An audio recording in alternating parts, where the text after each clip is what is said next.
AITA for not trying harder to let my ex know our son passed. Both myself, F, and my partner M were 28 when I found out I was pregnant, together 4 years.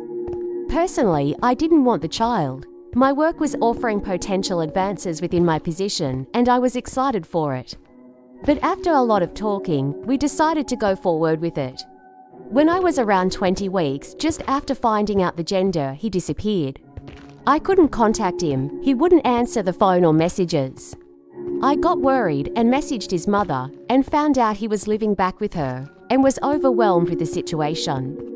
He kept paying his part of the bills over to my bank each month, but I received no contact. I even tried going over, nothing. By about 27 weeks, I gave up trying, gave up crying, and just got on with what I thought was a future as a single mother.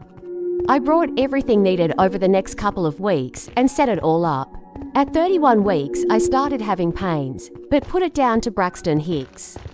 Just before 32 weeks, my waters went, and I went into labour, with the baby coming very quickly. He went straight to NICU. I messaged and rang my ex and his mother, no response. Less than a week later, my son passed due to complications of early birth. I again tried to contact my ex and his mother, left voicemails and messages, nothing. The next few weeks were a blur, but with the help of my mother and father, his funeral was arranged. They tried to contact ex and his mother, also, still nothing. I sent more messages, nothing. I'm assuming we were probably all blocked, but honestly at that point, I didn't care. I was so broken. His funeral came and went. It was beautiful and horrible. I stopped messaging and told my family not to bother after the funeral had passed. I couldn't deal with it anymore. About 5 months after his birth, Death, my ex, turned up, let himself in. I wasn't at home, but when I got back he was instantly hostile. The flat was clearly not set up for nor accommodating a small child. He demanded to see his son. I broke down and told him what happened. I've never seen him so sad and angry. He stormed out, slamming the door on his way out. Within half an hour, I got a nasty call from his mother, followed by messages from siblings, other family.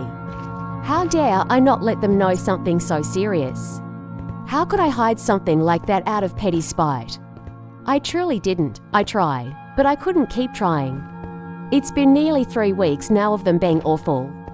I was speaking to my sister this weekend and she said, TBF. It was a bit of a dick move to not keep trying. They deserve to know. Was it? I tried so hard to let him know, but I was struggling so hard too. I lost my son too. AITA, should I have done more? Update. The previous post was locked, but I've had a few messages asking after me, so before I leave this account completely, I just wanted to let people know I'm alright.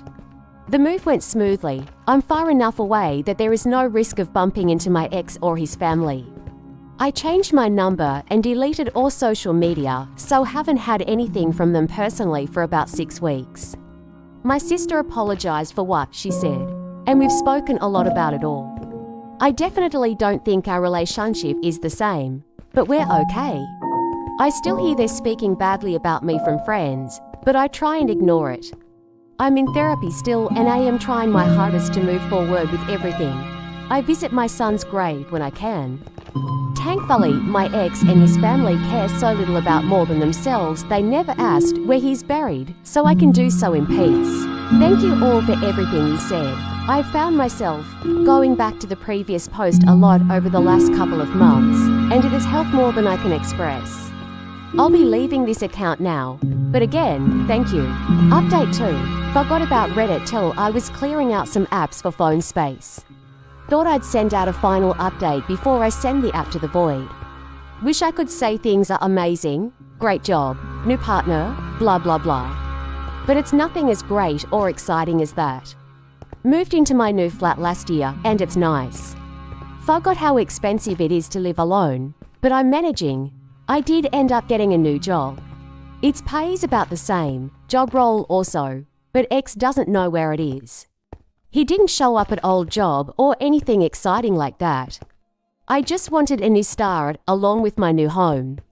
No new partner, I don't have it in me to date yet.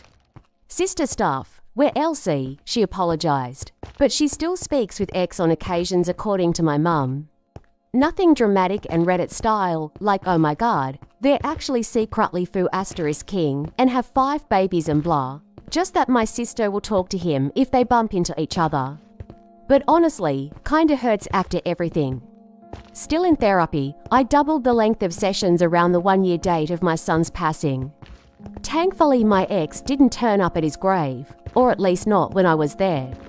I'm not going to go into it too much, but it sucked. It hurt a lot, and I spent quite a few days drunk and crying in bed after the visit. My dad has been my rock through this all. I'm still paying him back for everything he waves me off when I say I'm going to pay £X amount this month, but I know his bank cries LOL. We have a morning together on a Sunday where we just drink tea, catch up, maybe put on the F1. It's nice and I love the time together, but basically, just boring thankfully. No ex-contact nor his family, no massive life changes, just one foot in front of the other.